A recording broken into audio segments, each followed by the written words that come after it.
2 rounds left in the Midweek Masters Championship. 3 down, 3 exciting races. Where will the series take us here at Barcelona? A champion leading the field in Marco Badowski, with many others beside trying to run them down. Will today be victory or an agonizing defeat? Hello everybody and welcome to the Midweek Masters here on RCI TV. I'm Jesse Lee, joined by Dan Van Zutphen and Cormac Malloy behind the cameras with you today. Qualifying just underway at a very dark Barcelona, and that's what you can expect here tonight, I should say. No bright, beautiful Catalonian sunshine. It is happening in the dark. Dan, welcome in. I hope you got a flashlight. I certainly not have a flashlight, so the drivers need to light up the track with their own lights, because Catalonia doesn't have any track lights. We are here for the 4th round in championship. Last time around we were on Nürburgring, and I said we were on the beginning, on the end of the beginning, and currently we are in the beginning of the end, Jesse. Yeah, it certainly is. That's a very apt way to describe it, Dan. It is the beginning of the end. Champion will not be crowned here today, but they can go a long way to being crowned a champion in 1 week's time when we go to the Land of Speed, Italy, and the Monza circuit. But with all that said, it can go the opposite direction. It can go quite wrong for your championship leader, Marco Badowski, driving that 45 Lamborghini, and of course a lot of other points and a lot of other positions still up for grabs. Will bring you full championship points in both classes at the conclusion of qualifying. Speaking of 15-minute qualifying session, just about 10 till 10 in the evening here at Barcelona. Both classes on the track at the same time. 19 cars have shown up to do battle here at Barcelona, including one sleepy Jordan Daly, who only just realized a few moments ago that they were in this race. And I reckon Tom Shipston might have also had the same interesting path to this race. Showed up quite late, but here nonetheless, as Peter Varga goes quickest of the couple of cars that have taken a valid time of 44.060. Dan, easy to invalidate around this racetrack. A lot of ways to go off, a lot of places where you could just cut a little bit too much and get your lap invalidated as well. Oh God, tell me about it. It's a nightmare in Catalonia, and especially at night. Because of course, when it's night, especially Barcelona isn't a lit up track. So that means that maybe you can spot your braking points a little bit later, or you can't spot your braking points at all, which makes it tricky to get a good, consistent and fast lap in, especially when Barcelona is such a difficult track, especially at night. It's really rewarding when you get it right, but it's really punishable when you get it wrong, especially at that last chicane. If you get too much on the yellow curb there, you can almost shoot it up into the sky, and that's not only your lap done, but also your lap invalidated, as Mike Redford goes up to 6 positions. We have 10 minutes to go, and let's see how all the drivers will fare in the night qualifying so far, Jesse. Marco Badowski doing their level best to assert their championship, as it were. We have gone to the standby track cameras for a moment while we tidy up some things on the back end. The qualifying session still going on in the background. Badowski just took that time of 43.6, I believe it was, to put themselves out in front. It is a log jam behind them in the championship. Badowski sits atop the pile, but we will continue to talk about that as we show you points. Jorian Zodaway in 3rd place, that 5:08, 4/10 off, but still 3rd quickest right now. And just as I say that, João Manso goes P3 and takes that spot away. Azir Goat, who we came out to today, is in 5th place. That car looking as quick as ever. Where's the Azir Goat fans in chat? They always show up here early and often. Top 5 for them, well, just got bumped by Tom Shipston, but still a lot of time left here in the session. And definitely a lot more time yet to come. Of course, it's night, so the track temperatures are probably, even with cars on track, falling down. For the ones that don't know, in my memory, a cooler track, especially a cooler track in the night, you have cool air temperatures, you have a cool track, which means faster lap times. Not only do you produce, if I'm correct, on the track a little bit more grip when it's colder, your engine also gets a little bit quicker, which provides for some more lap time. So when we progress throughout the session, I think we'll see some more and more lap improvements as Alexander van der Woude man. shoots a little bit wide and aborts his lap. I think that was Azure who was right there with him as well. It could well be. And that was a scary moment. They both kind of went off, but they were able to use the space around them to keep from making contact. Of course, no live stewarding here today, but I do know historically in qualifying, those incidents can be reported, especially if they impede or cause any sort of distress or harm during the session, anything that disrupts the natural flow. So luckily nothing of that sort happening right there, but a scary moment as Jordan has gone P2. It's a 43.652. Yeah, Jorian Zoetewij, the Dutchman, of course, in P2 is, as it's standing, improving a little bit of his earlier results, as we see Jordan Bobbins in the 65 Ferrari for the M class, now in P17, goes to second place in the M class so far, 2.5 seconds off Marco Badowski, of course, the championship leader, with 7 minutes to go. All hell can break loose even in this qualifying round. Jordan Bobbins in the 65 Ferrari has a red livery which almost looks dark, and it's dark because it's black, it's not red, excuse me. Jordan Bobbins still in 15th place, trying to get a better lap time. Mike Redford over the line in P4. Redford doing their best in the Mike Racing 95. Marco Badowski for Team Monkey Racing. We talked about them already being in the lead position in the championship. Today could be the day that sees them become champion-elect. It could be drama-filled. Zoetewij doing their best to make sure it's not easy for them. 25 100ths, a quarter of a tenth of a second, all that's in it on this front row, as Badowski was unable to improve on that particular lap. They'll go around again. Still 6 minutes. No panic yet here. The only panic is if you don't have a lap in, or you don't have a decent enough lap in, then you start to worry, am I going to start deep in this field? Is it going to be that kind of night? I would say normally day, but it isn't, so I won't. And you start to worry about that a little bit. Most of the drivers do have a so-called banker lap. Zhao goes quicker, a 43.812. Dan, you talked about the conditions. You're absolutely right. These turboed engine cars love the cooler temperatures. The tires, no matter what manufacturer you're representing here today, they love the cooler temperatures here in Barcelona in the nighttime as well. More conducive to grip. The naturally aspirated cars don't necessarily benefit as much from the cooler night air as the turboed cars do, but some of those turbo cars, as you can see, the couple of Porsches inside the top five, those cars love these cooler it's not that cold. It's 18 degrees C, but compared to what it normally is here at Barcelona, we're talking 30 some degrees C. This is excellent running. Yeah, car choice does maybe depend a little bit on your expected result, your possible result.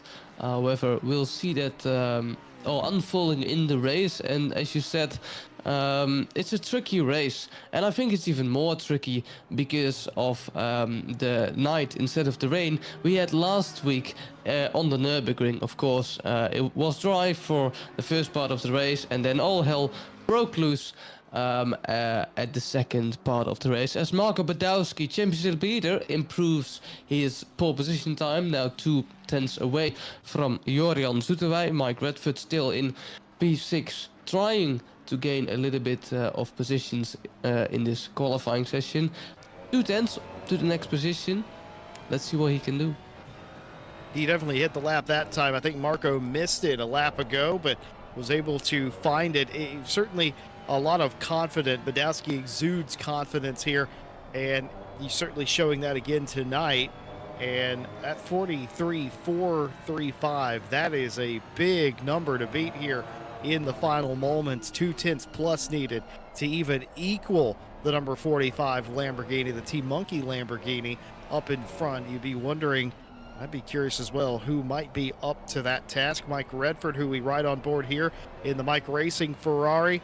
They would have been as high as about 4th or 5th here. They're outside the top 5 right now. Starting position could be everything on lap 1 here, and that's not going to be good. Banging off the inside curb. That's going to upset the car and ruin the exit a little bit, but did Mike Redford have enough in the bank to still improve here? Wow. You bet he did. It's a 43.645, and as good as that was, I worry how much speed was scrubbed, hitting that inside curb and bouncing like a donkey. Doesn't matter though. P2 for Redford.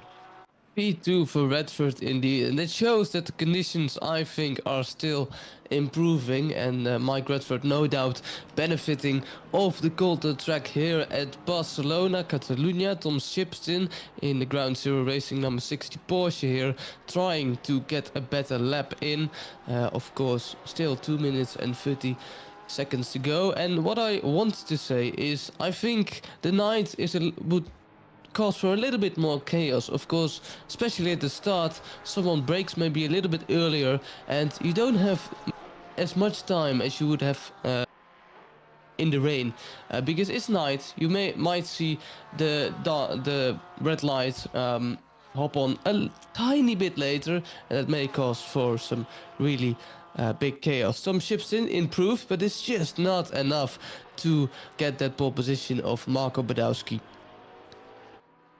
Everybody chasing Badowski. It's been as low as 25/100ths of a second. It's 45/100ths of a second. Now back to Shipston in P2. Barcelona qualifying is always quite close in general, and this though is incredibly close. Normally it's increments of around a 10th, maybe a little bit less per position. Now these drivers absolutely on it. Nearly all of them have hit a decent enough lap that they're just going for it here in the final couple of minutes. Looks like Keith Whittle is on provisional pole for the AM class. No Pro Silver and AM here. Everybody who has experience or is an experienced racer in ACC here at RCI is in the Pro class, the white numbered background. Anyone who is a true amateur, a true novice, if you will, is in the AM class, as noted by the red placard. Keith Whittle leading to Shara in that class by some margin, 9/10 of a second, but only about 2/100ths behind Teixeira is Jordan Bubbins, chasing their 3rd career podium finish here tonight. Jordan Bubbins has been a delight to watch as of late. They've been able to do some incredible things, get their car in position, but this is a great qualifying for them. Normally they start around 5th or so and they work their way up through the race, but that's not what's happening here. Bubbins in the middle of this AM field. Bubbins got a great result in the M category last time, got of course a lot of love, and he might do the same this time in qualifying. But as you said, Jesse, as we're coming to a close in qualifying, Barcelona is a close track most of the times for all cars. It's what I call these BOP tracks. You have just some tracks in the world that almost do well for all the cars, and that makes the racing really close. I think Barcelona is a prime example of this. I think Brazil is a prime example of this, and there are probably much more tracks that could close up the car's performance in qualifying and in the race. So I think there's definitely some truth in that. Jordan Daly here, now P6, trying to move up to the field. Of course, didn't have the best qualifying last time, but he made up for it in the race. Let's see if he can get a good qualifying and maybe make up even more positions in the race from a better position. Now going through the chicane, rounding off his laps, and maybe P3 inside. Could possibly be Jordan Daly, one of the last cars to join. Bryn Jones, by the way, has rejoined the field. We suspect Bryn might be having some sort of connection issues. They've been in and out a few times. The Just Gamers 197, will it be an improvement for them? No, it will not. They will end their qualifying. Mike Redford abandoning their lap, ducking down the pit lane. This is the best possible time to sort of practice your pit entry, because you don't really get hurt from it if you mess it up. This is the only freebie that you will get. Just 2 cars out there now. Zodaway, who will also come into the pit lane, and a car that just invalidated. Oh, and that's why you practice pit lane, folks. Jordan Zodaway has smacked into the pit lane wall. The results of qualifying are in. Your championship leader, Marco Badowski, up front, but quite curiously, Dan, he doesn't have any of the quickest sectors. In fact, you got to go all the way back to Mike Redford before you find a car that has any of the quick sectors. Yes, just I think it's the lap we saw when he just touched that yellow curb on the last exit of the chicane, and he just lost a ton of time. We can see it. Marco Badowski is a 0.3 as a last sector, Tom Shipson a 0.4, then followed by a 0.5, and yeah, the last sector of Mike Redford really stands out. We have to go all the way to Azure Goat to see some matching sector times. Such a shame for Mike Redford. It's what could have been. And let's see what he can do in the race. If he would be fast in qualifying, he maybe can challenge anyone for the lead. Keith Whittle and Teixeira and Jordan Bubbins, your top 3 in the AM class, with Keith Whittle on the pole position there. Be interesting to see if Keith could keep that position. Teixeira has driven him quite close this season, all season long, and we will see what the race has in store. Well, we've talked about how the championship has shaped up with 3 of the 5 rounds in the bank. Let's take a look at the points of how they shape up now. 140 championship points to the German Marco Badowski out in front of the field. Then it gets a bit closer behind them. Still not over, by the way. Badowski is still having to fight for this. He doesn't have a race lead. He needs 65 plus points to pull clear of Tom Shipston, but of course not the case here. Shipston, though, P2, the British driver, 118, 2 points behind him. The Portuguese driver of João Manso, your top 3. Right behind them, Azure Goat in 4th place on 111, still very much alive in that fight for P2 or even P1 if things were to go horribly wrong. And rounding out the top 5, the Swiss driver John Eraser with 97 championship points. The Frenchman Keller in 6th with 88. Mike Redford on 80 points. Richard Whittle in 8th with 68. Martin Foster has 56 points. And in 10th place, the Dutch driver themselves, Alexander van der Waalde, with 51. Back half of the pro field, Zodaway, the Dutch drivers going back-to-back here, 48 points in 11th. Adam Carlisle on 43. The Welsh drivers of Tom Roberts and Bryn Jones both tied with 42 apiece. Peter Varga, who I believe is Slavic, with 40 points, tied with another Dutchman. We got a Dutch invasion here, Dan. You wouldn't know anything about that, would you? Kevin Boss with tied for 15th place. Jordan Daly on 34. Bill Elford with 33. And anyone with a dash instead of a numeral has retired from the championship.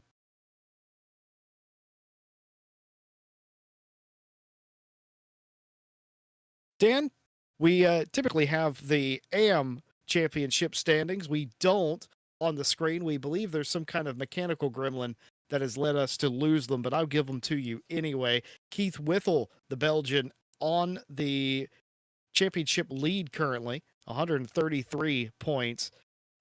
Bernardo Teixeira, 127 points. Told you they've kept each other earnest all season long, and they're neck and neck with 2 rounds to go.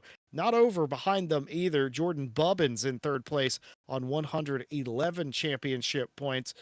Mehdi Bouskri in 4th place, the Moroccan driver, 101 points. Peter Hare still alive in the championship, but is not here today as far as I know. Dan, qualifying was quite spirited as well. Very close on the front row, front 2 or 3 rows, somewhere around there. My question to you, though, is if you are Marco Badowski, if you are playing with a lead late in this championship, if you are trying to pull away and make things easy for yourself, obviously the best thing to do is disappear into turn one. But my question is, how do you do that? How do you do that? Hope for the best start, and that Lamborghini does have some power behind it. And I think, like he did in the Nürburgring on Zandvoort, just drive away as quickly as possible. If it is anyone who knows how to do that, I think it's Mark Badowski. He's a mindful driver, and I think he could keep Tom Shipston at bay. However, Tom Shipston in that Porsche has been a man of consistency in qualifying, qualifying around P5, P6. However, he is in P2 now. So I have high hopes that someone could maybe turn this championship upside down. Who we do miss, by the way, is the Frenchman Nicolas Keller. Didn't expect him to not show up. And I think he could have made the life of Marco Badowski really difficult if he would choose to turn up. Sadly, he hasn't. Maybe we would see him in the next round.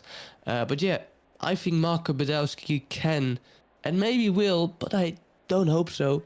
Not for Marco Badowski's sake, but for entertaining sake, to run away. Well, your fellow Dutchman in chat saying that we've been colonized by the Dutch. Do you have any political ramblings you'd like to give on that statement, Dan? Yes, gekoloniseerd. We know. It's a great meme. Grief. And I wanted to say, your Dutch pronunciation, Jesse, is getting better by the week. Hey, I appreciate almost had that Alexander van der Woude spot on. So keep at it. I can't take any credit for that. I owe that all to you and Mr. Boss, who have been very patiently teaching a native English speaker how to say Dutch words quite elegantly. So hats off, credit to the both of you, and not getting frustrated with me in that respect as well. A lot of drivers in the chat lamenting their qualifying. Mike Redford upset that he feels like he had pole in the bag, and judging by the timing table, that might have been true, actually. I agree. Yeah, final sector, he says, very upset about that. Drivers still going back and forth about their qualifying. One of the interesting things that we have here at RCI that is a bit unusual in comparison to real racing is we have a lot of instant feedback from the drivers about what happened in the race, what happened in their qualifying. We've had drivers that have had actual discussions in the YouTube chat before about, hey, that was my corner, what was going on there, hey, that's my bad, kind of deal. And that's so unusual in real life, obviously, but it's quite fun to see them actually work things out and give us updates in real time. Mike Redford, he's a known driver and typer at the same time. I still don't know how him and Jordan Daly do that, but they will give us basically live tweets from the cockpit. We don't condone driving one-handed and distracted driving here at RCI, but they do it. They've never caused an incident doing it, and it's just interesting. We've got that extra little bit here that keeps us up to date and makes us sound smarter than we actually are. Yes, definitely. And that's, of course, a thank to our good community, a very good and close community, which you always love to see. However, the lights are on instead of out, and we are heading on to the formation lap for this 1 hour race during the fourth round of this Midweek Masters Championship, the first Midweek Masters Championship hosted in RCI ever, as we are slowly but surely approaching turn one. Mark Badowski, of course, our pole sitter, with Tom Shipston in P2, qualified in P2. Mark Badowski, of course, with that beautiful, absolutely gorgeous number 45 Monkey Racing Lamborghini, as we see here. And I think it's going to be a pleasure to watch this race, and I hope, for entertaining sake, some chaos will unfold. Well, hoping that the chaos isn't the weather. You can't see it, so let's talk about it. The track has gone 1 degree cooler. It's now 11 past 10 p.m. here in Catalonia, and it's 17 degrees. So the ambient and track temp has fallen. That's more grip, even more grip than they would have had in qualifying now. There is a wind, though, and it's blowing sort of it's a tailwind down this little straight, so it's sort of we'll call it a southeasterly wind, and it's pretty significant too, 9 to 10 kilometers an hour, but no clouds in the sky, no threat of rain. That wind will play a little bit of a factor into some of the handling for sure. It's a significant wind. The track's grippy. It should be a good race. We normally see a lot of spinning off, a lot of tortured tires. I don't think we're going to get that version of Barcelona here tonight. What I think we're going to get, though, is a lot of side-by-side, a lot of cars being able to dive in just that little bit extra, a little bit more confident, perhaps. Yeah, of course, we're still racing with the chicane. Formula One doesn't do that. In fact, it doesn't drive on Catalunya anymore this calendar. But in the past, we have had one race that doesn't use the chicane. We still use that, and I hope what you say, Jesse, will come true.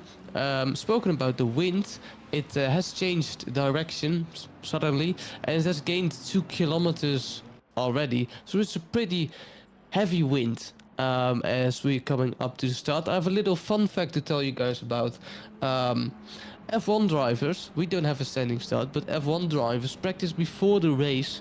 They have this kind of sim racing box where they will practice a race start 100, if not 200 times before a race. Imagine practicing a start 200 times. I would be absolutely driven mad.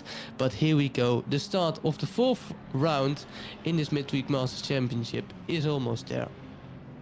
One final bit from the pit lane. Richard Withel has joined us in chat to say that I thought I'd be done with work in time to be in the race tonight, but I've missed it. We would have had 20 cars otherwise. Their son Keith Withel in the race as we go green, and Marco Badowski leads them. It's a clean getaway from them at Shipston. Varga slides over into the inside lane to block Zodaway behind Redford, and like behind them 3 wide with Jordan Daly in tow, and he just about gets into one alone, does Badowski. So does Shipston, but it's a log jam still. Varga and Redford behind, still side by side. Zodaway and Daly, Manso and Goat, all these cars side by side. Go to the background, trying to go the long way around the outside. It might just work. Now shifts down to the inside as Badowski continues to run away. Tom Shipston falling back into the clutches a little bit. Redford and the like sorted out, and they're single file for the moment. Looks like something has happened to Teixeira. Jordan Bubbins leads in the AM class. Teixeira and Keith Withel have had an incident.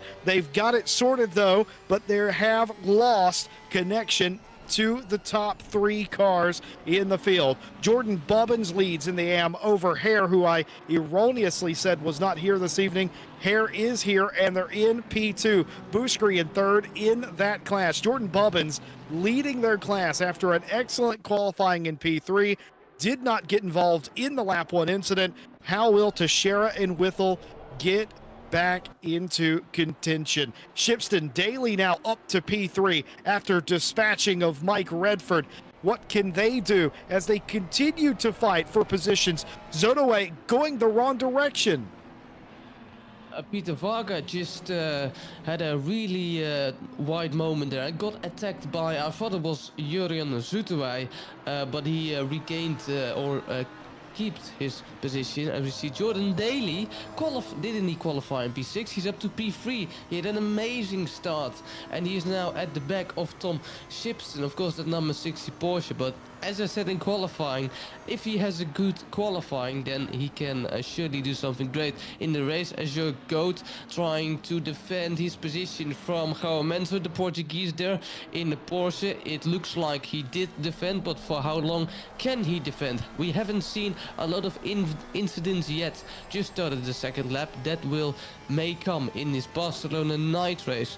João Menzo, the Portuguese, in the triple to Porsche, as we switch back to Tom Shipston and Jordan Daly, and you can see Jordan Daly really slowly creeping into the mirrors of Tom Shipston and keeping on that gearbox with Tom Shipston. What an excellent start it was for Jordan Daly, who seemed to be sort of average in qualifying, for lack of a better term. It didn't seem like the car had the qualifying pace, but that's the thing about Daly. They tend to trend towards the front of the field. There's several drivers like that. Goat's another one. They're currently back in 7th, but My worry is what happened to uh, Zodaway, who now has the quickest lap of the race. So whatever it was, I think they may, that 777 McLaren just got shuffled out just a little bit, but they have sorted it now. They're obviously the quicker car on the racetrack. In the draft, of course, that certainly would help, but even still, making excellent lap time. Badowski leads 1.2 seconds, no drama there as Shipston has fallen back into the clutches of Jordan Daly. Mike Redford in tow, a little bit of a gap back to fifth. Peter Varga and Al Zodaway fighting over that fifth place position. You can see some of the gaps off of the rear wings of the cars. Daly has opened up a slight gap on Redford, but it closes all the way back down into turn number one. Bubbins continues to lead Hare in the AM class as well. The one serious drama was Teixeira and Whittle, your two top qualifiers in AM, who went all the way to the back of the field. They've both since passed Booskry for fourth and fifth place, respectively. And do we have a race replay of what happened? Yes, we do. Keith Whittle, the white Ferrari there, is going to make contact. Ooh. And that was Teixeira they made contact with. Teixeira apparently had gotten around Keith Whittle, and then contact ensued in turn three. Yeah, and I thought there were no big incidents, but there were. Jurian Zoeterwij, we see here, having almost a little touch with the other Ferrari. Oh, this is how he lost the Redford, positions. That is, yes, he did. Jurian Zoeterwij back into fifth place. Now he's back into sixth. Two different graphics, but I think he's in sixth place. And we see another race replay. Adam Curley in the Aston Martin, that is, and just gets a little bit of contact there as well. Adam Carlisle there, just a little bit of bump and run, if you will, and not the most significant incidents, the Zodaway incident and the Carlisle incident. That's sort of stuff that you let go.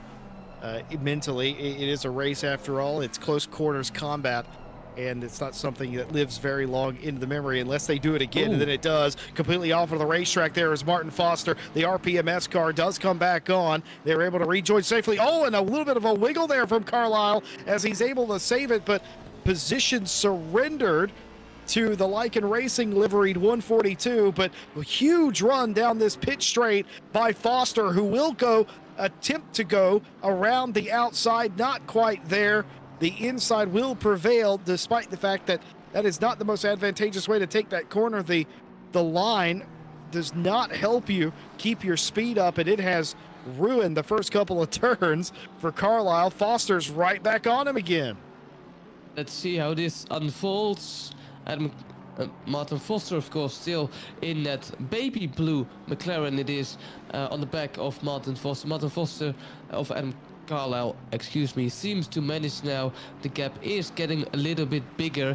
The gap is increasing at the front as well. Marco Badowski, like he did in Zandvoort, like he did in the Nürburgring, and he does it now as well. He is just running away with that lead. The gap is 2.1 seconds, and it's also not helping that Jordan Daly is on the back of Tom Shipston. Tom Shipston is 100% looking in his mirrors, therefore maybe not focusing on the front, on Marco Badowski as much as he would have liked to.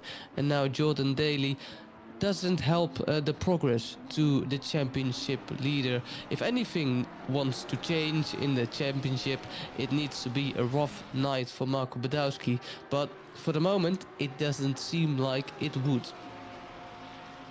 Well, Badowski might become champion-elect here today. Of course, he got the 4 bonus points for sitting on the pole here today, and that has extended their gap. If they can keep this up, Shipston might end up defenseless in the championship. The top 2 run 1-2, of course. And they came in. It was a 22-point gap. It's obviously now a 26-point championship gap. And as they run, it's, let's see here, if I can do the math quite quickly. Yes, it's a 30-something point gap. So that's still not nearly enough to guarantee Badowski the championship, but what that will do is make it very difficult for Shipston to win it. Basically, as they run, Shipston would have to sit on pole, have the fastest lap, and win the finale at Monza, and Badowski would have to finish outside the top 10 for that to occur. And though that sounds like a long shot, Dan, it is Monza. Anything could happen. Yeah, of course, Temple of Speed with that, let's call it a murderous T1. Of course, we spoke about the T1 on the Nürburgring, but I think the T1 in Monza is even more deadly, as we see Tom Roberts fend off Alexander van der Woude in the Mercedes AMG GT3. That is Alexander van der Woude trying to look for an opening, for a possible chance to get inside the top 10, showing himself in the mirrors of Tom Roberts. At the moment, Tom Roberts doing pretty well, given he finished, I think, P15, P16 in Zandvoort, if I remember correctly. So Tom Roberts, the Welshman, doing pretty well in his Mercedes. And I can't stop wondering, Jesse, track limits. Silverstone was, of course, a track limits heavy track. Barcelona is as well, and this just makes my mind wonder, will we see any track limit drama? Will we see any penalties, any drive-throughs because of those track limits? Well, I'll tell you what, if you weren't with us for the Ferrari Challenge Cup on Monday, we had a penalty-less race. No track limits, no speeding penalties on pit road. It was a clean race. You get one of those every 6 to 8 months in RCI competition. Keep in mind, we're racing 3 to 4 times a week. So we're talking hundreds and hundreds of races before we get one of those. It has never happened back-to-back, Dan. We have never had back-to-back clean races. It's been clean through 10 minutes with penalties, but it is Barcelona. We talked a little bit in qualifying about the track limits, about how easy it is to undercut, not even run wide in some of these turns, which here is a problem spot for running wide and getting a track limit penalty, but you can undercut a lot of these curbs and get a penalty as well, or get a warning as well, and eventually get enough of them. You do get that penalty. We've seen cars hit pit wall in practice and qualifying, trying to get in and off of pit lane. It's a very difficult pit lane as well. So will we see another clean race today? I highly doubt it. And for the drivers, they have to be aware, they have to be cognizant of the fact that this is it's a trap racetrack. It really is. It lulls you into a false sense of security. You get a little bit comfortable. You start banging off some of these curbs. All of a sudden, you find yourself with 3 track limit warnings, and you're in trouble. And I think Marco Badowski knows that. I think he has known it for all season. I think Marco Badowski, the German, is a guy who thinks about the long run. If I'm Marco Badowski, I think he could break away because, in my opinion, he clearly has the pace advantage. He showed it in qualifying and he's now showing it in the race again. But he's just doing it safe. Just keep opening that gap 10th by 10th by 10th every lap, but play it safe. He doesn't need to take much risk. He doesn't want risk. I mean, let's be honest, he has a gap of, I think it is 22 points in the championship. So even if Tom Chipson finishes second without the fast lap, he doesn't need it. Marco Badowski, the German, just consistently on fire, let's say, because in that lead he's almost unbreakable. As we see, Bernardo Teixeira, the M driver, had a pick off, as we can see a race replay. But here is Teixeira. Teixeira's in the dark colored car. Yeah, just gets tapped there, I'm afraid, coming through 3 and 4. That's the Renault turn, and the car snaps on him. Nothing he could do about that. And I believe I saw Keith Whittle, who was actually behind him at the time. That wasn't Keith Whittle he made contact with, though, I'm pretty sure. I have no idea who that might have been. But rather besides, Keith Whittle now up into 17th place. Teixeira with that huge snap. That was very damaging to the tires. Probably more damaging to the running order, though, and the Delta more than anything else. But still, it's gone completely pear-shaped if you're Keith Whittle and Bernardo Teixeira here today. You know what it's not gone pear-shaped for? This man, Jordan Bubbins. He has scored podiums in RCI before. He has never been in with a shout to win one of these races, though. He's a younger driver, a younger career, just started in the past 6 months or so. Very apprehensive was Jordan Bubbins to even join up with RCI Racing, was quite intimidated by that. A lot of coaxing from his friends and family Of course, his very own brother-in-law, Ash Bibby, with us here at RCI in a big way in the past year or so. Also helping Jordan Daly, also helping get him into the race and coax him into doing this. And he's certainly now, this is one of those days, Dan, when it all goes wrong, you're like, why am I even here? But when you're out here leading, you're like, man, this is great. I understand why people do this. Yes, exactly. And then it might go all wrong in the next race, and you're in that almost depressing mentality of why am I here? I've surely never had that feeling before. But moving on, what I'm interested in is honestly the championship battle for P2, because if we look at the standing, Azure Goat 111 points, João Manso, the Portuguese, 116 points, Tom Shipston 118 points. Tom Shipston is in favor of the battle, of course, as we can see João Manso, the Portuguese, in P7, Azure Goat behind that on P8. Azure Goat, of course, performed really well in Silverstone throughout most of the race, but just had some bad luck. He isn't really a fortunate man, just like Nicolas Keller in this championship so far. Maybe he can make up to that in the next race, or even this race. Of course, 15 minutes have passed almost, and 45 minutes are still to go, so anything can happen in this night race on the Barcelona track. Hare's had an incident. Really interesting what that battle will do, but let's see what happened with Hare. I have no idea what's happened to Peter Hare, but they've fallen back some many positions. If we can hit a 1-minute replay on that, we can figure out exactly what happened to Hare. They were running P2. They were right behind leader Jordan Bubbins. And here they are. They're going through entering the tight third sector. This is the Blanca Sabadell. Oh, and it's an opposite lock, and they're off the race. Something else must have happened here, unless they go off again, and they kind of do. They've let several cars through.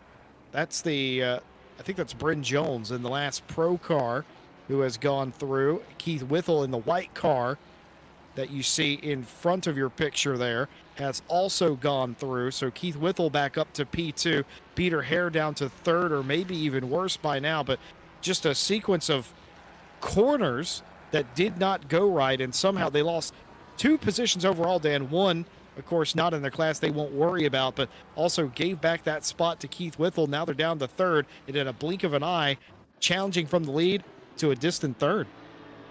Yeah, such a shame for Peter Hare. Just a no mistake. It's nothing more, nothing less than that, but it is such a shame for Peter Hare. He's still in P3 in the M class. Teixeira, of course, had also an unfortunate incident. So he may be still happy with that. Of course, the gap to P2 to Keith Weifel is 1 second, so he may be able to scramble his way up to maybe even P1, who knows. As we see, Jorian Sutuai had a great qualifying, made a little mistake, and now finds himself back in P6, trailed by the Portuguese in the 222 McLaren Porsche, that is. Jorian Sutuai is a man of consistency, you could say. Really interested in how his race will unfold. Of course, he had great qualifying pace, but he's been around this position, around this P6, P5 throughout the championship overall. He's I think P11 in the championship. He had 2 really unfortunate races, 0 points in Silverstone, 0 points in Germany, but has been on the pace. So he hasn't have an unfortunate championship. It's just really bad luck for also Jorian Sutuai. Richard Whittle in China has pointed out that it looked like Hare was driving without lights on. They do have the running lights, the day glow lights on the car, but no actual lamps on there, and that is true.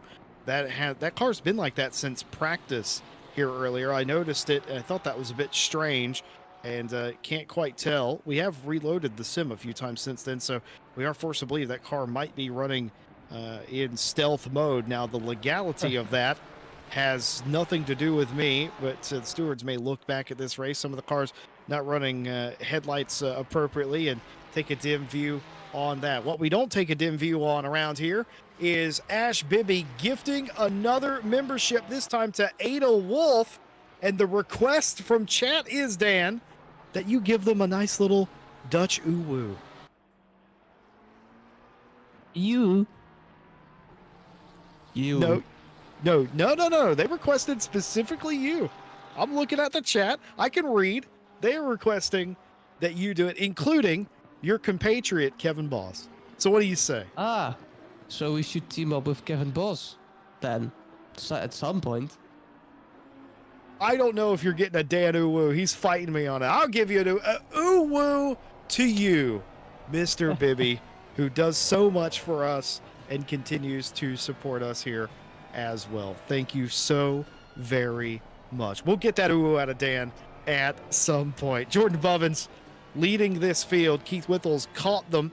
Remember, Keith Whittle, who qualified on the pole position, went all the way to the back of the field, 19th, after a lap 1, turn 3 incident. And here is Keith, not wasting any time, down the inside of Bubbins. Keith Whittle has retaken the lead in the AM class, the Whittle's Wizards 157, and now Bubbins in P2. And if I was Jordan here, I'm just trying to follow Keith here, trying to figure out where am I getting beat, what's better than what I have, because it's the same car, both Ferraris. You might be able to learn a couple things here, and who knows, if they've been involved in one incident already, you never know. Sometimes it's just not your day. You find yourself the pinball, and you just, not, of course, wishing that on anybody, but you worry that you get that mindset and it all comes undone. But yeah, just follow him a little bit, learn from him. Bubbin's still in a great position right here in P2. Looks like Hare is caught back up into this field as well. You can see the car without the lamps ablaze, but certainly still here as the top three in AM all back together again. Yeah, and it's what you say. You can make one mistake, and even if you don't have the mentality, it could be just one of those nights in this case that you just make a mistake, try to get in the right mindset, try to get in a good rhythm, and then make a mistake. And then try it again, push too hard, make a mistake. Countless times on over in the race, and that's also one of these moments when you think, what am I still doing here? Why am I still here? So definitely do have some experience with that. 39 minutes yet to go. Temperature hasn't really dropped down. The wind has gained 1 kilometer an hour, so more wind to play with for the drivers. Keith Whittle, we can see still in the Ferrari as we switch to Jorian Soetewij. Number 6 in the McLaren, still being chased by the Portuguese in the Porsche. Of course, it's a wide track, Barcelona, and you could say it's easy to overtake. However, if you have a really good defender in front of you, then it suddenly gets really hard, because like most tracks, you don't really want to be on the outside, and especially on some occasions in this Barcelona track, you just can't afford to go in the outside as well. This corner is a prime example, and the next corner is a prime example of that as well. There's just one line you can take into the corner, and then you may be close enough for ascent, but just can't do it because we're probably gonna crash. Wouldn't be ideal, so I'm just waiting my chance out here. But I can make sure of you, Jorian Soetewij is looking in his mirrors, and Manso is making aware that he is still there on the back of that McLaren. Certainly is. And looking up the inside just a little bit there was luckily enough of an air gap to keep anything from happening in Worth Corner. And they continue along line astern for the time being as they now go through the Sabadell and the Europe car corners and through the dreaded chicane and into New Holland, the final turn on the track. Zhao took a look. He took a good hard look, but didn't overcommit, and no drama rather beside. And it looks like Jordan Daly has had Oh. some sort of incident Oh. in the final sector of the track. If we could cue a significantly long replay to see what happened to the 197. Daly, who was running third, he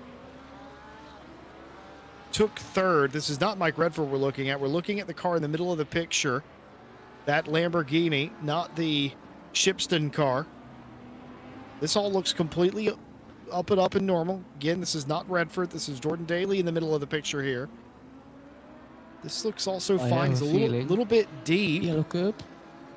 No? He's on the curb here. Did it happen in front of him? Oh. And he get caught up in it? Yes, Oh. it did. Yes, it did. Contact up in front. Jordan Daly, an innocent bystander. I don't know who that was. That maybe was that Shipston they hit.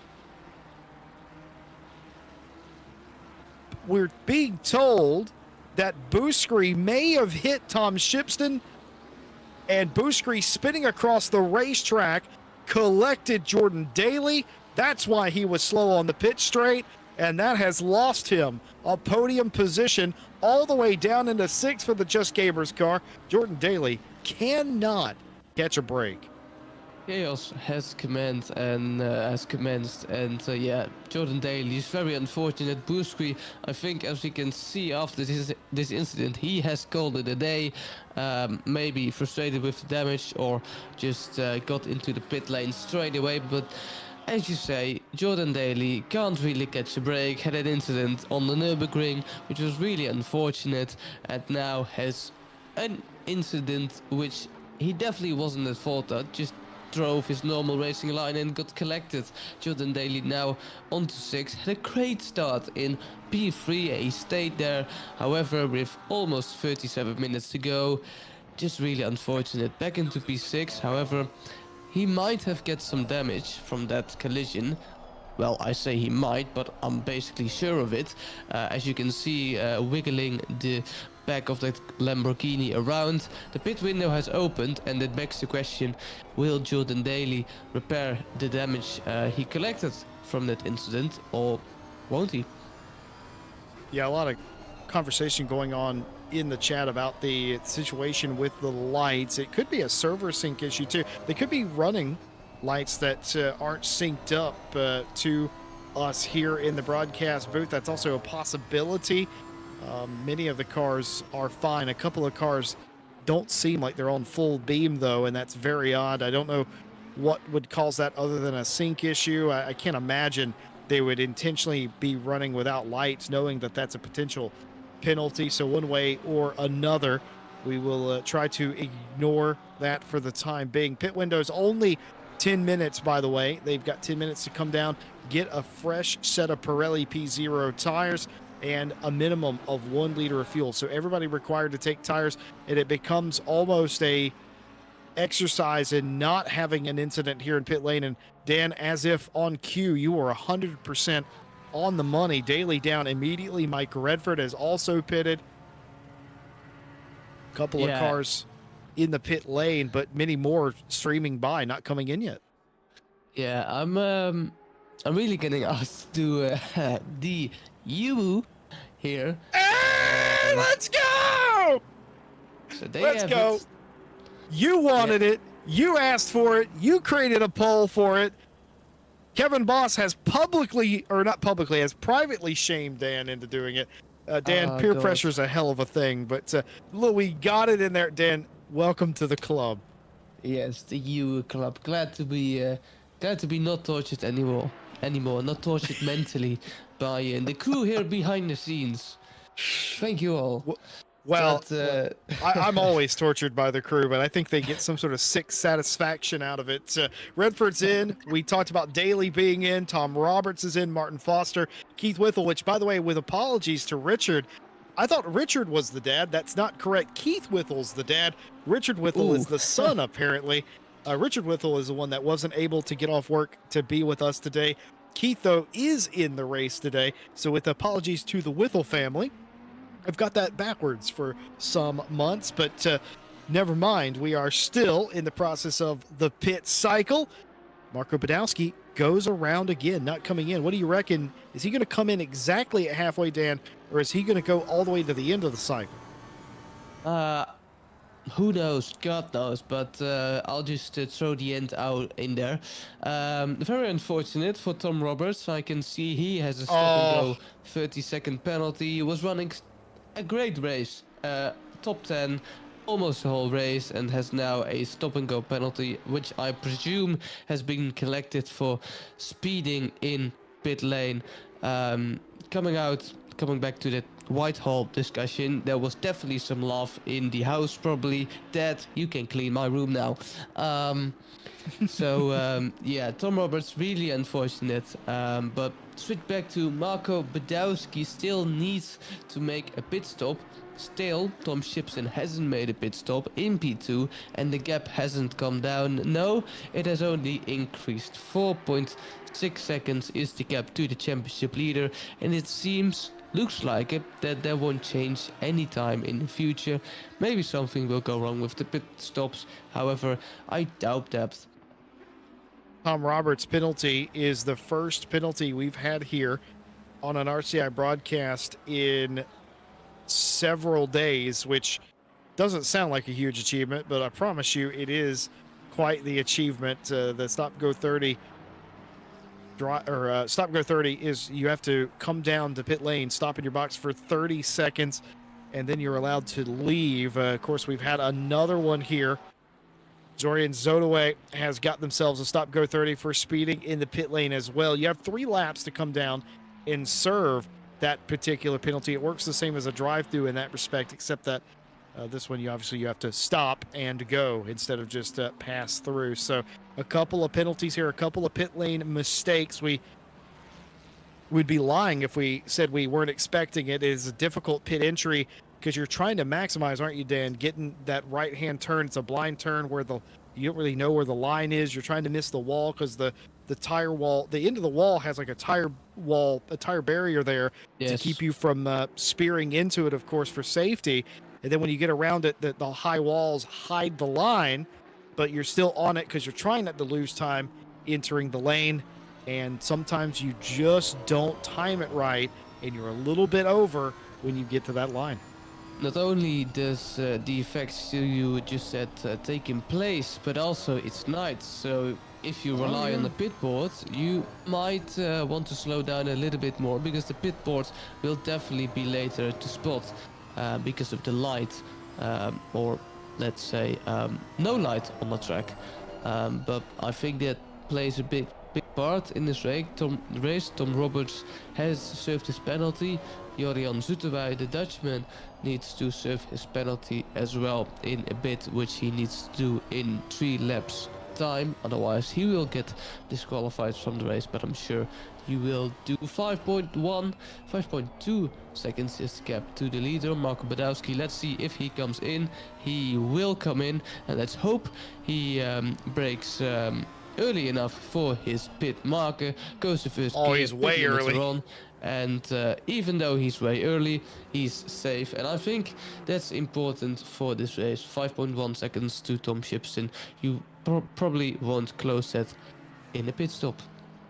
Yeah, that's a huge old gap, and Badowski was super ginger coming into the pit lane there, as he should be. He's playing with the lead in the second half. He's done nothing but grow it thus far. Shipston was far more aggressive coming in. He actually gained about half a second into pit lane, did Shipston. I can just see that on the board already, and that's kind of what you get. Marco doesn't have anything to gain from overdriving the entry of the pit lane. Shipston does, so Shipston's a little bit more aggressive. Badowski erring on the side of caution, which is 100% the correct thing for Team Monkey Racing to do, and they're down and gone. There'll be no dramas here. They'll still have a sizable gap as Tom Shipston now is released from the pit lane. The gap's certainly closer than it was, but considering Badowski has shown us for the first half of this race they're quicker on the racetrack, it doesn't really matter if Shipston closes up a little bit. It doesn't really matter if Badowski's a little bit more careful coming into the pit lane. Shipston has to be the aggressor. They have done. They've played their part, but will it actually add up to anything meaningful or tangible here? I don't know, but I can tell you that pit stop has thrown Shipston back into the clutches of Mike Redford now. Yeah, and it's amazing to see some more action on the track here at Barcelona. Mike Redford, of course, had that. Well, he had a great qualifying, which was at the same time pretty unfortunate. Of course, he almost could have gotten that pole position, but just not quite because of that last sector. Now, maybe showing his true colors, his true race pace in the race, of course. Mike Redford still on the back of that Porsche. We have one really big overtaking opportunity in the next corner.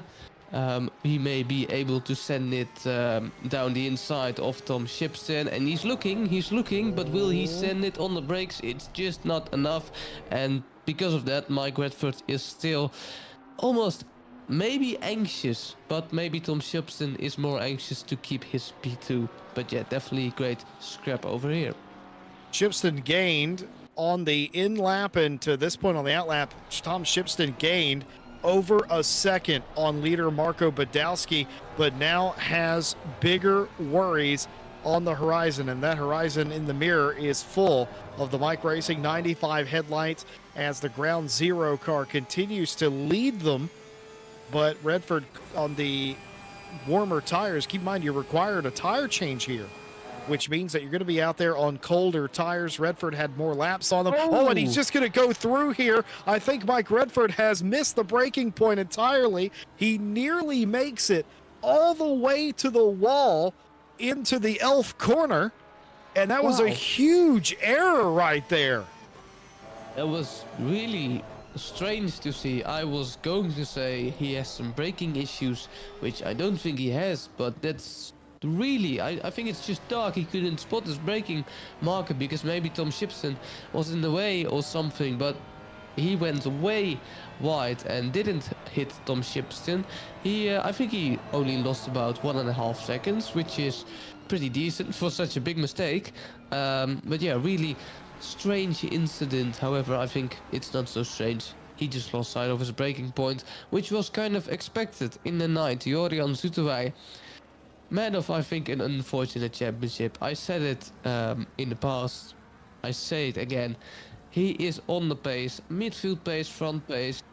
He has been there or thereabout, but he just can't unlock the race result, Jesse. There's been some brilliant moments for Zoeterwij, but unfortunately, the results do not flatter the Dutch driver in the 777.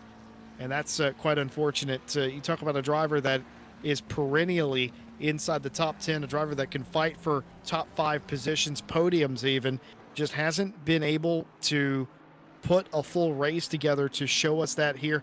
But that doesn't diminish what Zoeterwij has been able to do this season. As far we've seen the races, we know what Jorian is capable of.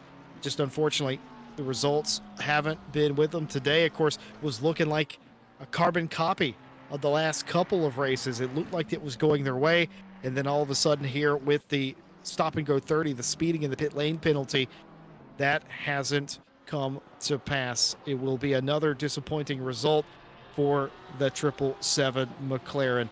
Pit window is closed, and it's just as well. Everybody down and gone from pit lane. The 2 penalties on pit lane for speeding coming in. Everybody else was able to make it off cleanly. Badowski rebuilding that 5-second gap. It's already up to 4.7 seconds. Redford has not really made it too difficult for Shipston as Shipston's tires have come back up to temperature. That gap has somewhat stabilized. Been told, Dan, that something went wrong on the Jordan Bubbins pit stop as well.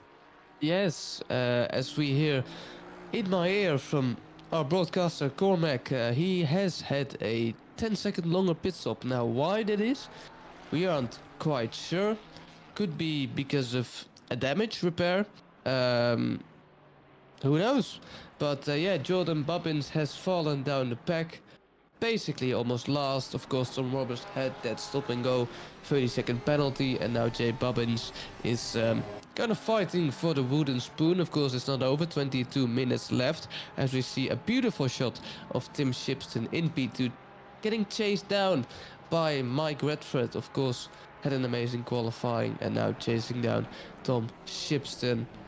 Mike Redford in the number 95 Ferrari. See if he can do anything soon to surpass that Porsche. The number 60 Porsche of Tom Shipston for Ground Zero Racing. Jordan Daly, of course, had a great race, then sadly got collected. Still in P6. Maybe he can make up some ground in the future as well. But for now, we're sticking with Tom Shipston. I've just noticed in the background, too, not only is Redford closed back in, but Peter Varga is not too far behind. That's the other set of headlights that you can see off the wing of the Ground Zero Porsche. That is Peter Varga for Team Monkey Racing, the second driver, the overshadowed driver, unfortunately. Badowski has done such a great job in this championship. It's easy to forget that it's a team effort. There's two of them, and Varga definitely doing their bit in this championship. And again, in today's race, it's just their teammate has just been so exemplary. They've been the highlight, but Varga has not really done a whole lot wrong in this championship either.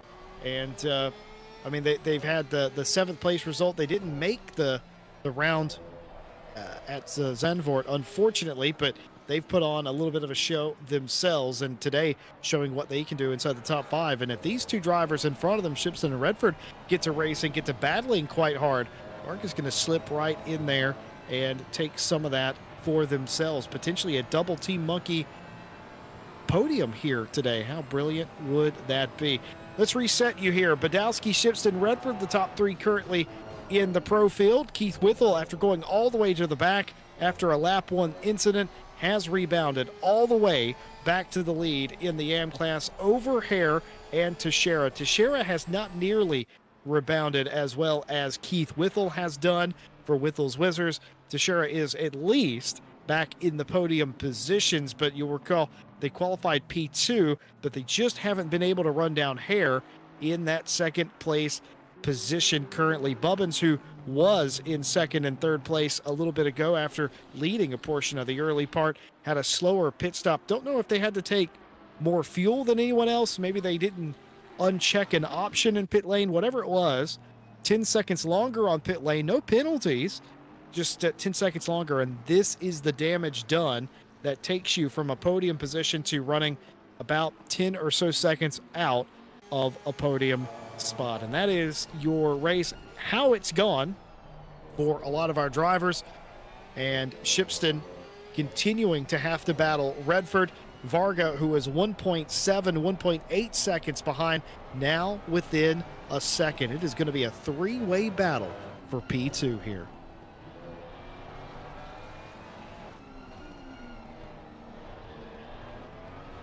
19 minutes left in the race today. Pit stops down and gone. Tire change was required, so grip shouldn't be at a premium at the end of this race. It's been pretty chilly here this evening. I think we could all agree from what we typically expect. Usually we're racing here at Circuit Catalunya, Barcelona, in the blazing sunshine here in Spain. That hasn't been the case here tonight. It has been cool. There has been a significant breeze, 10 kilometers. Yeah. And that has led to some, in my opinion, fantastic racing. You can see some of the cars, some of the drivers have a little extra confidence. They're able to get after it a little bit more. Ding, ding, ding. We have a drive-through. Oh, dear. I was just about to say, we didn't see any drive-through yet, but here it is. Jorian Zutuhai, the man of really bad luck, and it shows once again drive-through, and yeah, his race for the points is pretty much almost over, and is serving that drive-through now. Doesn't want to speed in pit lane, and I think he's also calling a day. Jorian Zutuhai, really unfortunate in this race, and therefore has called it a day. Really sad to see him drop down the order, but it is what it is. That is a part of racing, as they say. to finish first, you first have to finish, let's say. Mike Redford still in P3, chased down by Peter Varga, chased down really hard by Peter Varga. He was on the Sure back of has. that, and that is a lapped car. I think that's Bobbins? Possibly, yes, that is indeed Bobbins. But Peter Varga really needed to take that last turn really wide, so lost some time on Mike Redford. And the scrap for P2 is still going on, and let's see how it unfolds. Haven't seen a lot of side-by-side action here. Tom Shipston probably wants to keep it that way, but again, for entertaining sake, let's hope it's not. Track temperature has fallen down a little bit. It's now 16 degrees, which of course is for the engines is a really good sign. Yeah, you have so much more confidence in a cooler racetrack. Maybe not in the dark, but on a cooler racetrack. Not a cold one, mind you. There is a point where it gets too cold, and then all of a sudden you start to bleeding grip away again, but we're not in danger of that. The biggest thing here in the dark is you're going to want to stay off the marbles, off the clag, because it is quite late. There's been nearly an hour's worth of racing here, so some of the outskirts of the racetrack quite dirty as well. You have to take that into account if you are working on making some passes as well.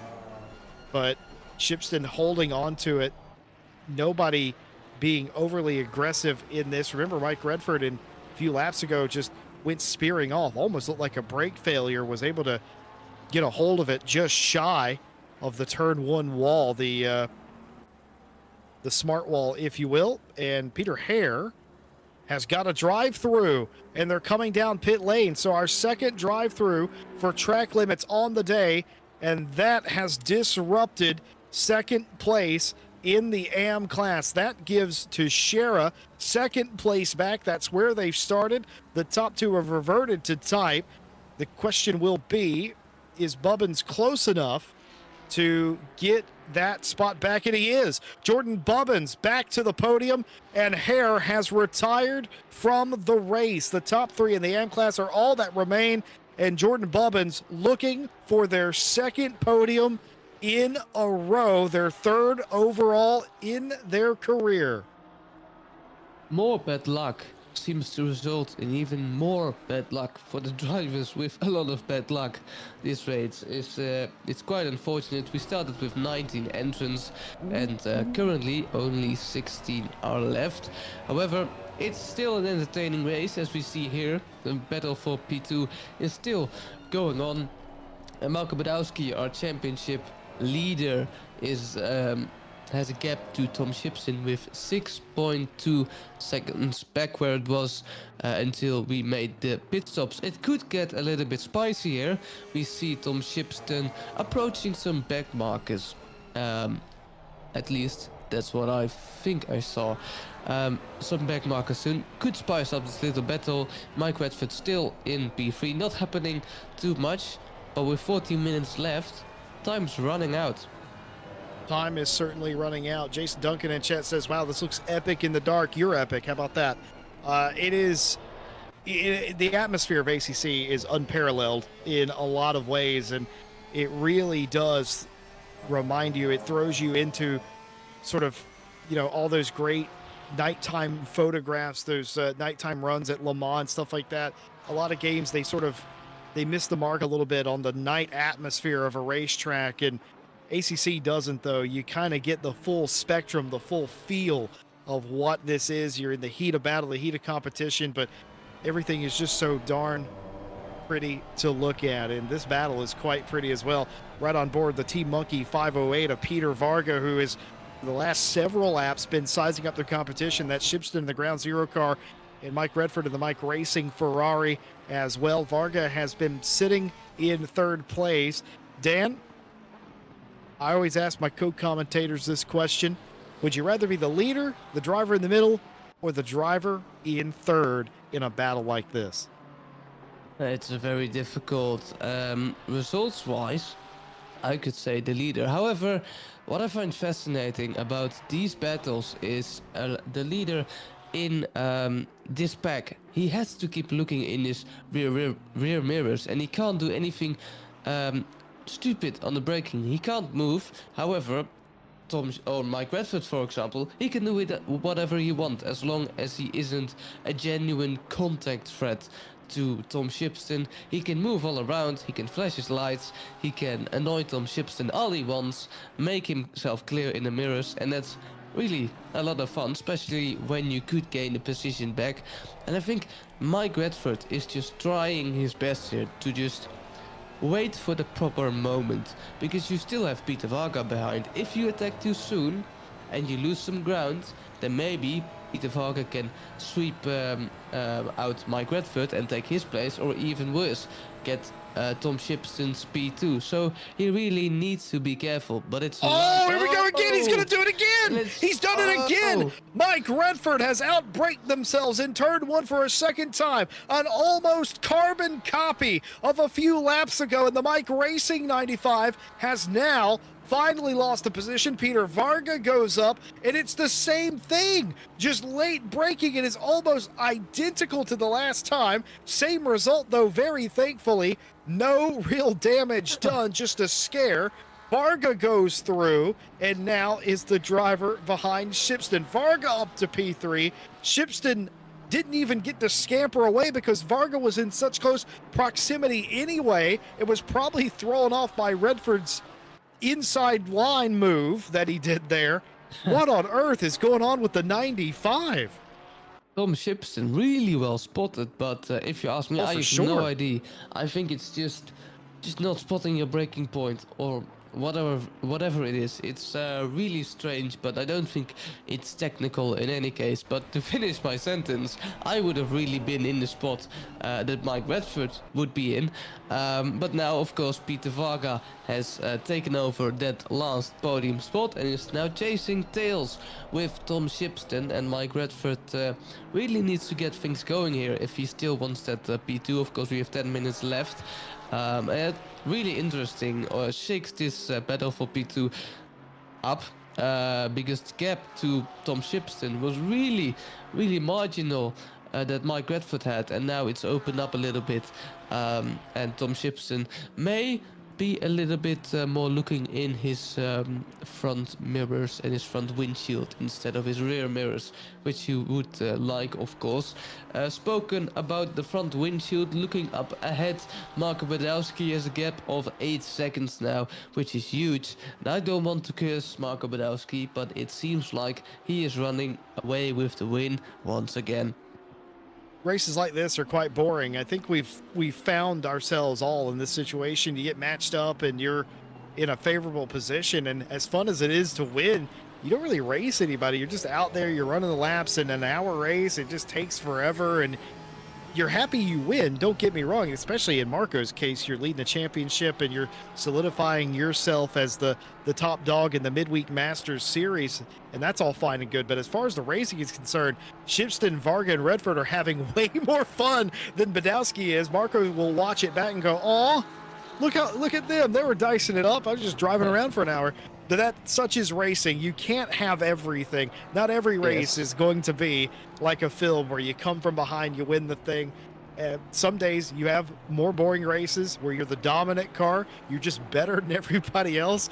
And weirdly, I know to non-racers, that's weird to hear that's actually worse when you're the best car, because you're just better than them. What do you do? It's just, there's no competition. You're not doing anything. Everybody else is fighting each other. It's a case, certainly, of the grass is always greener elsewhere, and that's the duality of racing. Tom Shipston's like, man, I wish I was Marco Badowski right now, because he spent 45 minutes with Varga and Redford behind them, racing them. I was going to mention that they were going to catch lap traffic. That was Teixeira, by the way, who pulled out of line and away, and I was wondering what that may do to this battle. They are unlikely to catch any more traffic. The next lap traffic they would catch is the AM leader of Keith Whittle, but I reckon Keith might just be a little bit too far up the road for 8 minutes left in the race. Cheers and see you later. Safe travels to Kevin Boss, who's leaving us in chat for the time being. And while we have a moment, Dan, if anything pops off in the race, please do interrupt me. Now's a great time to talk about some of our lovely partners that make this race and every race possible. Go Setups is your one-stop shop for ACC setups. The new GT2 packs and car packs are available at Go Setups. Go get you some Go Setups. Get the pace in GT2. Sign up for the ongoing Friday Championship, who is event managed by Ash Bibby and Mr. Kevin Boss. In fact, you can midweek sign up here at RCI on RCI.com. Use your new setups there. And while you're at it, get yourself some new sim racing hardware from digitalmotorsport.com. Your one-stop shop for everything sim racing, all the top equipment from all the top brands. Digitalmotorsport.com is the destination you want to be. Jordan Daly has parked the 197 in pit lane. Now, I wonder if that's a fueling issue or not. We'll see if they return to the race. And while you're at digitalmotorsport.com, check out their sim rig builder. Build the sim rig of your budget or your dreams. AK Esport is a leader in esports management. For more information on how they can help you with your series, go to akesports.it. And of course, we thank them for all the things that they do for us here at RCI. Of course, you're looking to brush up on your sim racing skills, get more versed in racing, get more consistent, and of course, up your pace. Driver 61 can help you do that. They offer one-on-one driver coaching and full-on virtual racing schools to help you be more consistent, to be quicker, and be smarter out there on the racetrack. Driver61.com. And last but certainly not least is Fanatec, the leader in direct drive sim racing hardware. They've got a direct drive base for everyone now as they've expanded their line. Check out their bundles on their website at fanatec.com. And by the way, when you use the link for any of our partners, that lets them know that we sent you. We appreciate you doing so. Of course, all that goes into helping pay for server costs. And finally, of all, thanks to Ash Bibby for the continued support and gifting an additional membership. I think too, and I hear in my ear, Jordan Daly's car was sadly broken, maybe too much damage from that earlier incident, which is really unfortunate. And I was just going to say, cheers and tears.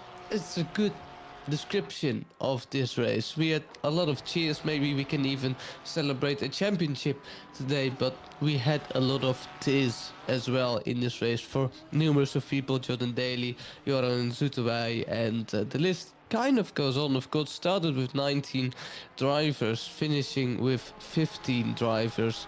Yeah, that's really, really unfortunate. And about the race, I think we've been spoiled a bit, Jesse. I think we had so much action in Silverstone, Zandvoort, and the Nürburgring that you should definitely rewatch.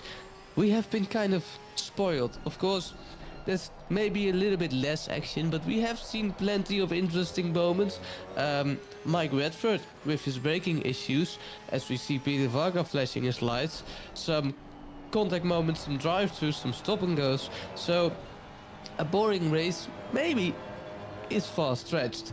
But yeah, really been spoiled with action this championship. Of course, we had a great race in Zandvoort with, I think, no, not with the rain. Nürburgring was the rain. Of course, rain, which caused a lot of mayhem. Peter Varga had a mistake, and Mike Redford. Oh, Thank you very contact! much, but that's contact. And It's a big crash! Contact. Oh, that's a big crash. Peter Varga in the Ferrari. I think he lets the Ferrari of Mike Redford go, but that was really interesting. Something the stewards will definitely look into. But that's the Portuguese of Gomenso, I think, now looking for some positions, and that's not more contact. Looked like it, but he is attacking the Ferrari of Mike Redford, of Peter Varga. What can Peter Varga do, or Gomenso, to gain some positions? Of course, he's in that fight for P2 in the championship. Oh my he wants to goodness! play that position. Gomenso really aggressive here, but really wants that position in the slipstream of Mike Redford on the outside. Can he do it? Can he stick on the outside? He won't, and so he will stay at the back of Mike Redford for now. Ooh, was that contact there? João Manso, the RPMS car, into the back of Redford. It might have been or into the back of Varga, rather. Sorry. Mike Redford and Varga tangling in the Blanc Sabadell, and they both get completely out of sorts. That lets Tom Shipson escape, and the onslaught is over. Might as well be Gandalf the Grey. Tom Shipson said, all race long you shall not pass, and they didn't. Well done to Ground Zero's Tom Shipson. He outlasted them all somehow, as Redford and Varga tangle, and now Zhao, looking to pick up the pieces, already has the top 5. And Dan, as you said, that could be huge for Zhao here late. They've been sort of in the John Dalton zone, but here's a replay coming into the Blanc Sabadell. The initial contact, and looked like Redford just trying to squeeze and get by, and it all came to blows there between Varga and Redford. They'll certainly have a disagreement on how that all worked out, but this is what we have now. Varga into the clutches of Manso here in the waning moments. Yeah, it's really interesting what just happened. Of course, 2 dogs fighting for 1 bone, and the third one runs away with it, and that kicked the battle for P2 on its head. 1 minute and 18 seconds left. Of course, the action, when we saw really late Alexander van der Woude, the Dutchman, on the outside. Ooh. Very interesting. Razor flashing with his lights, not happy with Van der Woude, and he's making it clear, Alexander van der Woude in P7. But yeah, the chaos really presenting itself really in the late stages of this race. Tom Shipson enjoys it. He's cruising home probably to a safe P2, because this might be the last lap. Jesse? It will be the last lap. The leader just exiting sector 1, 40 seconds, not sufficient for them to get back around for the for another lap. So everybody now starting their final lap or on the final lap. This is the great time to mention, this is not all from us here this week at RCI. You can find a complete schedule at racerci.com or our Discord, the link in the description, of course. And why not just watch? You can get involved as well. Midweek signups, mid-season signups for all of our events are allowed. Tomorrow on tap here on RCI TV, iRacing, round number 3, the IMSA Road Series. And we would love to have you with it. It'll be myself, Dan, and Ash with you on the call for that race. But for Team Monkey Racing's Marco Badowski, what a dominating affair. Champion-elect, of course, the 45 Lamborghini, and Marco Badowski comes to the line and wins it in Barcelona. Yeah, and Tom Shipson defended all the way, takes P2, and rightfully so, as Mike Redford takes also a well-deserved P3. Peter Varga comes home in P4, and João Manso, the Portuguese, almost won some positions on that very last lap, rounds off the top 5. As your GOAT, really consistent, gets home in P6. Everybody just about getting the cars across the line. Varga did hold off Manso, GOAT across the line. Van der Woude in 7th place has gapped Eraser, and probably best thing for them, those 2 cars, to get away from each other. Some late bump and runs in this race, I think we could all agree. Carlisle, Foster, Jones, Roberts. I think the AM cars have already come across the line and they have quit, but Keith Whittle, for all intents and purposes, has won in the AM class. We'll show you the results when all the cars finish crossing the line. Of course, we talked about iRacing tomorrow, live here on RCI TV. The GT2 Championship on Friday, also live here on RCI. You'll have Austin, Tim, and Stewie with you on that one. Well, we reload for Monday for more Ferrari Challenge Cup. And of course, we'll be back with you here on Wednesday for the conclusion of the Midweek Masters. Results of the race confirmed. Badowski wins it over Shipston and Redford. And in the AM class, Keith Whittle over to Shera and Bubbins with another podium in a row for the 65. Those are your podium finishers tonight. And Dan, looking like Badowski is going to have an easy job at Monza next week to win this title. Please don't curse him, Jesse. Do not. I wasn't trying to. But I think Marco Badowski, unless something goes horribly wrong, indeed could get away with the championship, of course. Had a really unfortunate race in Silverstone, but made all up for it in the other races. And for the Germany went amazing for the German himself. Tom Shipston, of course, favoring in that P2 championship, fighting for that P2 in the championship, and he proved he's a good contender. Tom Shipston, of course, really consistent throughout the championship and just picked up the pieces, especially in Zandvoort and in Silverstone as well, and is showing his true pace currently. Didn't pick up the pieces, just drove to P2 all the way home. Certainly did. And for Badowski now, with all of those bonus points, the win here today, he's not mathematically your champion yet. He's still got to show up and race at Monza, and he's got to, I think he actually has to physically finish. Tom Shipston with a win and a plethora of bonus points could still take the championship away from him. But we'll show you the championship points for next week when we get there. And it will likely be a barn burner of a finish at Monza here for Midweek Masters. On tap tomorrow, iRacing, as I said. GT2 racing on Friday. Still time to sign up for both of those, by the way. GT2 on ACC, of course. And on Saturday this week, a special event, a full-length V10 Formula race in Automobilista 2. Still time to sign up for that race as well. It is a full-length V10 grooved tire race at Circuit Gilles Villeneuve. You won't want to miss that. No live stream for that event, but you still can get involved. Being told, by the way, late breaking news, the light issue that you saw with a couple of cars, that is a bug on the sinking side.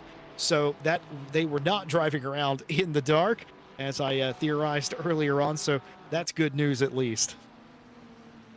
Yeah, indeed it is. But yeah, we'll see what the Temple of Speed brings, as we see some replay action of the race, of course. But I think the Temple of Speed, I think anything could happen.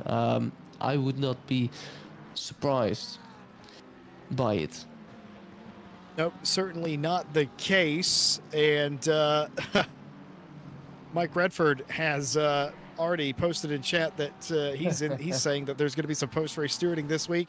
I think I could put my crystal ball away and say there might be. Of course, we'll bring you all the updates for next week. But for now, I've been Jesse Lee, joined by Dan Van Zutphen and Cormac Malloy. We thank you so much for watching.